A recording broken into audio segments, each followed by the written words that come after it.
Salut tout le monde. Bon bah vous avez sous les yeux une petite boîte d'avant-première Innistrad Noce Écarlate qu'on va ouvrir. On va découvrir ensemble de ce qu'il y a dedans. Alors c'est ma première boîte d'avant-première.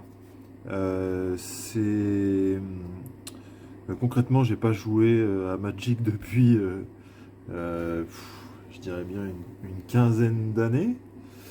Et par contre, j'ai remordu un petit peu à l'hameçon avec MTGA, Magic Arena. Mais au vu des tarifs qui sont implémentés dans le jeu, je me dis si j'ai envie d'acheter quelques cartes, autant que je les achète en physique. Comme ça, si je veux faire des decks, jouer avec des amis, tout ça, ce sera quand même plus rentable que ce qu'il y a en ligne. Voilà, donc je pense qu'au fur et à mesure que je vais m'acheter des nouvelles petites choses, je les déballerai sur la chaîne et puis comme ça vous me direz si j'ai du bol ou si j'en ai pas. Allez, bon bah c'est parti, on va ouvrir ça.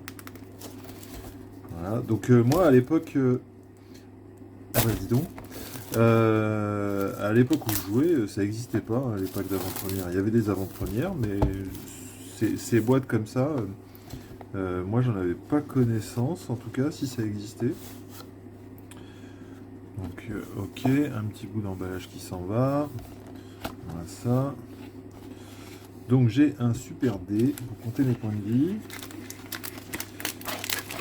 Hop. Alors à quoi sert cette partie? Est-ce qu'il y a quelque chose là-dedans? C'est fait pour garder les dés et les jetons peut-être? Ok. Donc une petite boîte à l'intérieur de la plus grosse boîte. Voilà, c'est foutu comme ça. Des explications sur la façon de construire un deck, visiblement d'avant-première. Ok. Des vœux d'union. Alors ça a l'air d'être un booster un peu promo, je l'ouvrirai à la fin. Le code Magic Arena, je vais vous le flouter, je vais le garder pour Bibi.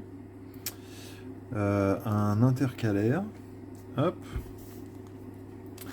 Et donc des boosters de draft. Moi, mon frère a jamais arrêté de mordre à ce truc-là, à Magic. Pour autant, moi, si je m'y remets un petit peu, je compte pas jouer en standard. J'ai regardé là le format qui va le moins loin dans l'historique de Magic. A priori, c'est Pioneer. Donc, je partirai sur du Pioneer et pour commencer dans les decks entre guillemets les moins chers.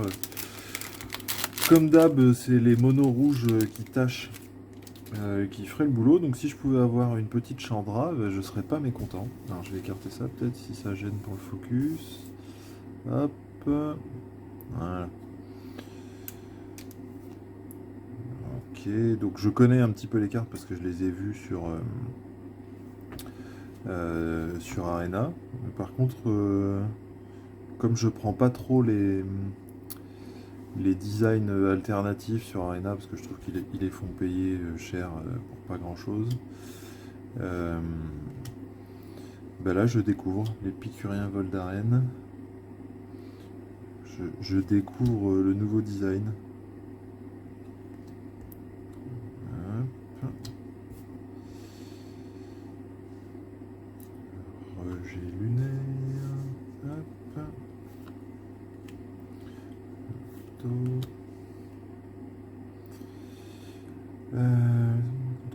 Le vol. Donc Géralf. Pareil, ces designs là, je les ai pas vus souvent sur Arena. Et là j'ai plusieurs personnes qui essayent de m'inciter à passer au commandeur. Donc je vais regarder s'il y a certaines légendaires qui font le boulot. Ce que ça pourrait donner. Et une petite forêt. Hop. Et bienvenue dans Magic Arena. Bienvenue. Allez, deuxième paquet. Deuxième paquet. Hop. Hop. Hop.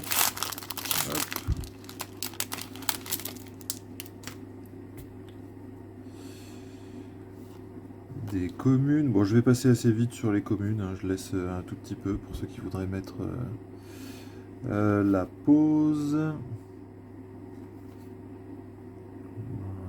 Voilà.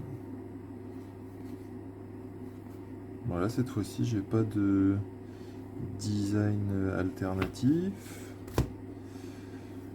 Un cercle de confinement, assister à l'avenir,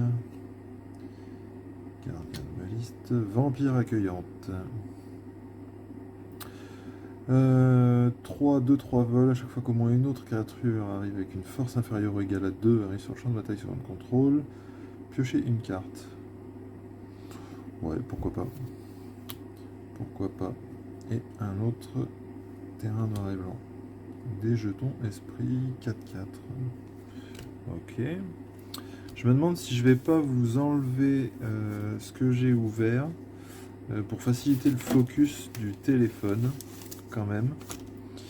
Donc je vais mettre ça dans un coin. Par là. Hop.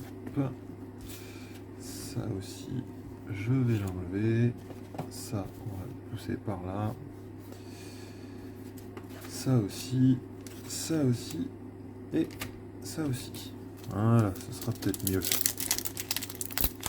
Allez, paquet sûr. Donc c'est pas mal. Là en l'occurrence avec mon frère, toujours on a commandé le pack d'avant-première pour Capena. Et on les ouvrira peut-être aussi à la caméra, même si là pour le coup on jouera l'un contre l'autre avec ça. Là je suis tombé sur ce pack d'avant-première alors que l'extension est sortie depuis longtemps quand même, parce que Capena sort dans 2 semaines maintenant, si je dis pas de bêtises. Donc voilà, comme c'était assez inespéré, qu'on m'expliquait que le pack promo permettait potentiellement d'avoir des dingueries, je me suis dit allez, pourquoi pas, je me laisse tenter par la chose. Eh ben voilà, suffisait de demander. Trop cool. Et ben donc ça va aller dans mon mono rouge pionnier qui tâche. Alors, tu veux bien me faire le point? Voilà. Et ben elle est cool. Ah, ça fait plaisir. Il suffisait de demander. Ouh, ah bah c'est un sacré paquet, une mythique foil. Mythic foil, une 3-4 pour 4 flash. Alors, quand elle arrive sur le champ de bataille, j'exile une carte depuis un cimetière, ok. Ou chaque fois que vous jouez un terrain ou lancez un sort, s'il partage un type de carte avec la carte exilée, créez un jeton de créature 1-1 blanche humain. Ok. Bon, je sais pas si c'est une bonne carte ou pas, mais ça reste une mythique foil. Peut-être que je pourrais l'échanger contre des choses qui m'intéressent plus potentiellement. Ok, les jetons, on met ça de côté. Et ben voilà, je voulais au moins une Chandra, je suis content. Je suis content. Pour être honnête, c'est la seule carte dont j'ai regardé le prix avant d'ouvrir les boosters. Ça me rembourse quasiment le pack, et le reste c'est du bonus. Bon, après, si j'en ai plus, je serais très heureux.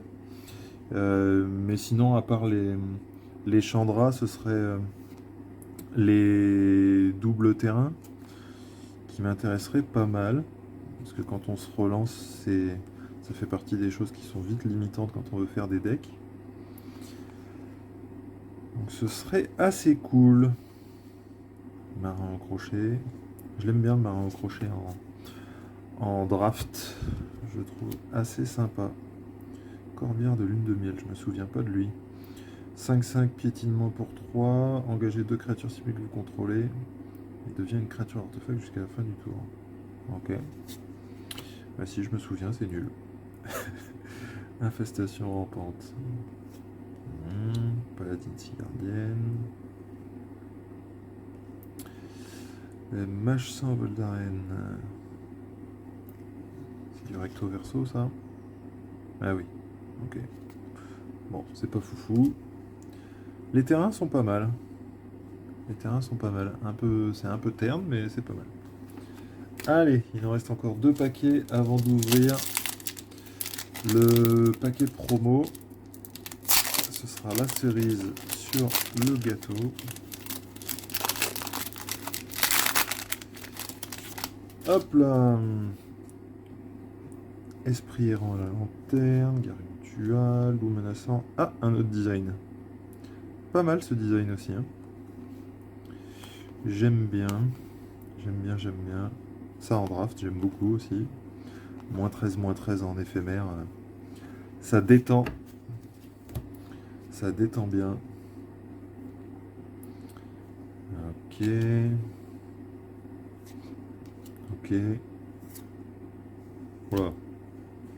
Je crois que c'est pas fameux ça. Exiler une carte de créature depuis votre cimetière, créer un jeton qui est une copie de la carte exilée, excepté que c'est un artefact 0/0 construction, en plus de ses autres types, et qu'il a cette créature gagne +1/+1 pour chaque construction que vous contrôlez. Il acquiert la célérité jusqu'à la fin du tour. Ouais, bon, effectivement, c'est pas fameux. Hop. Un marais. Ah bah ça, un jeton sanglier, c'est peut-être la meilleure carte que j'ai ouverte de tous les boosters. Il est magnifique. Il y a du charisme à fond. Je me demande si je pourrais pas illustrer mes, mes figurines de Briscars avec ça, pour ceux qui ont la référence. Allez, dernier booster avant le booster collector. Enfin, collector, non, c'est pas collector, je sais plus comment ça s'appelle. Vous m'avez compris. Hop. Allez. Toile de l'envoûteuse, syncope, charognard. Charognard, je l'aime bien aussi en draft. C'est pas une mauvaise carte. Ça aussi, c'est pas mal. J'avoue que j'ai aucune idée de comment fonctionne le standard, donc je me suis pas plus intéressé que ça.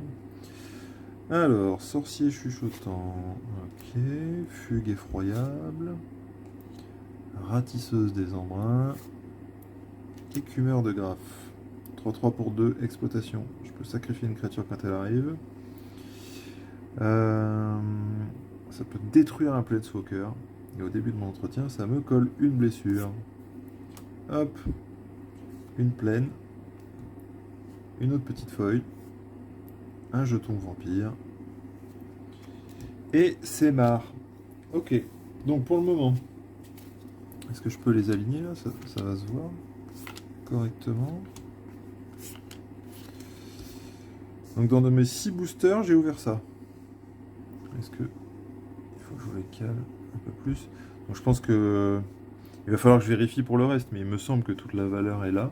Après, à voir si une mythique foil ça vaut quelque chose, ou si un design alternatif ça vaut quelque chose. Mais c'est plutôt cool. Allez, je vais mettre ça de côté. Hop, hop, hors caméra pour pas que ça gêne. Et on va donc ouvrir ce truc promo Innistrad. Voilà, promo Innistrad. Ok. Bon. Alors, ce qui me surprend, je n'avais jamais vu ça, voilà, cet emballage est 100% recyclable. Très bien. Est-ce que ça veut dire que les autres ne le sont pas? Bon, je sais pas. Si quelqu'un le sait, il veut bien me le dire. Parce que c'est surprenant, s'ils ont des types de boosters qui sont recyclables, pourquoi ils le font pas sur tous? Allez, c'est parti. Oh bah une rare foil. Direct, chemin du péril. Tranchage 6. Vous pouvez lancer ce sort pour son coup de tranchage. Si vous faites ainsi, retirez les mots-clés, les mots entre crochets. Détruisez toutes les créatures dont la valeur de mana est inférieure ou égale à 2. Ok, pas mal. Ah bah c'est vite fait les promos. C'est un token et une carte en fait. D'accord, bah je savais pas ce qu'il y avait dedans. Bah à voir si ça a aussi une petite valeur ou pas. Bon ben voilà, j'espère que cette petite vidéo vous aura plu. Ce que je vais faire, c'est qu'à chaque fois que je craque pour un petit booster, un petit quelque chose, bah, je vais le filmer, comme ça vous pourrez me dire si vous, de vos expériences, vous êtes plus chanceux que moi, ou si j'ai eu un peu de chance dans mon ouverture ou pas. Voilà le global. À mon avis, la valeur, elle est là. Le reste, je suis pas bien sûr du truc. Il va falloir que je regarde. Voilà, voilà. Allez, salut. Bonne journée à tous.